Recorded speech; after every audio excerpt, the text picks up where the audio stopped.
Donc, juste pour que tu saches, les effets néfastes du touchy ou de la weed, du cannabisme, du THC, voici la liste. Bon, j'ai dû prendre effectivement mes notes que j'ai prises au groupe Info Drogue Session Cannabisme donc, parce qu'il y a beaucoup.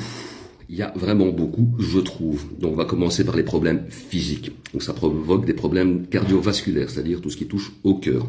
Ça augmente la tension artérielle. Ça provoque des problèmes pulmonaires. Il faut savoir qu'entre 2,5 joints, ouais, le chiffre est bizarre, mais c'est comme ça, et 5 joints par jour, ça augmente les risques de cancer du poumon. Ça aggrave aussi les hépatites C et ça provoque des problèmes de fertilité et ça perturbe aussi le cycle menstruel chez les dames.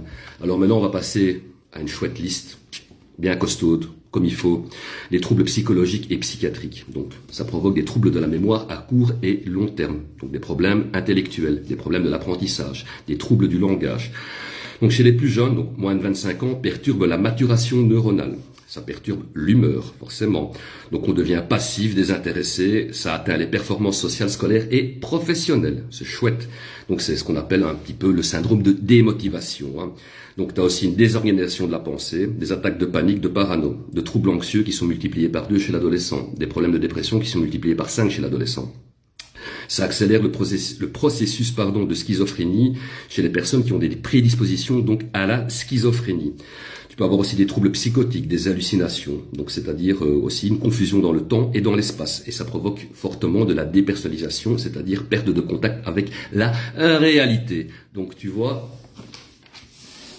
c'est pas de la blague. Ceux qui minimisent les effets sont pour moi des idiots. Je suis tombé sur quelques-uns comme ça sur TikTok, dans des vidéos et dans des commentaires. La weed, c'est pas grave, c'est une drogue douce, ça provoque pas de dégâts, ça fait rien, gna gna gna gna gna. Ce sont des gens qui sont très mal informés, qui se voilent la face, qui veulent faire l'apologie d'un truc qui... Oui, c'est cool, dans une certaine manière, ouais, ça détend, ouais, on se met bien en fumant 1 ou 2 spliffs par jour, mais pas plus. Parce que après, tu passes dans la dépendance, l'addiction, c'est un produit qui provoque une grosse accoutumance, donc forcément, comme j'ai dit, une grosse dépendance. Et vivre dans la dépendance, c'est pas une vie. De penser que à ça, au produit, machin, c'est pas vivre. Et quand tu vois tous les dégâts que ça provoque, tout ce que je viens de te lire, c'est un réel, c'est pas moi qui le suce de mon pouce. C'est, comme je t'ai dit, c'est des choses que j'ai apprises dans le groupe Info Drogue, la session cannabis.